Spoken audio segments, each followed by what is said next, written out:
बात 1 फरवरी 1986 की है, जब फैजाबाद के जिला जज जस्टिस कृष्ण मोहन पांडे ने जंजीरों में बंद राम मंदिर का ताला तोड़वाने का ऐतिहासिक फैसला दिया था।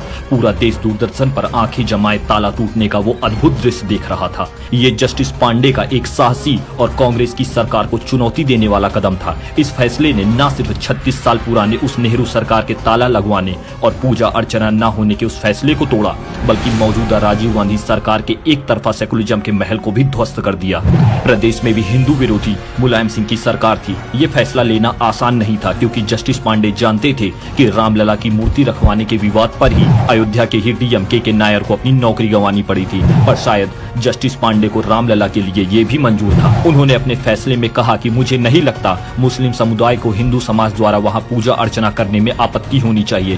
बात सही भी थी, पर इस बात से सीएम मुलायम सिंह को बहुत आपत्ति हो गई और मुलायम सिंह यादव ने जस्टिस पांडे, जो अपनी सीनियरिटी और मेरिट की वजह से हाईकोर्ट के लिए प्रमोट होने वाले थे, उनका प्रमोशन रुकवा दिया।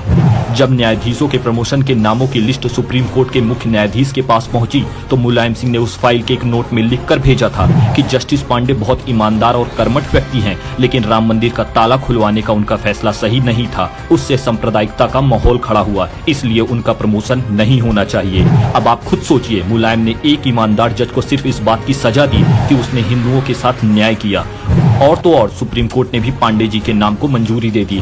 पर मुलायम के लिखे उस नोट को देखते हुए कांग्रेस की केंद्र सरकार ने उनका नाम रोक दिया। ये था सपा और कांग्रेस का सेकुलरिज्म, जिसने एक ईमानदार राम भक्त जज और हिंदू समाज की भावनाओं के लिए कोई जगह नहीं थी। लेकिन भाजपा और विश्व हिंदू परिषद ने कोर्ट में जस्टिस पांडे के हक की लड़ाई लड़ी।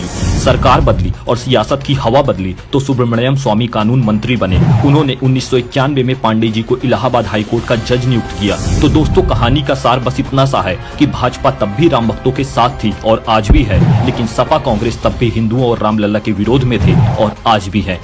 आगे की कहानी अगले भाग में।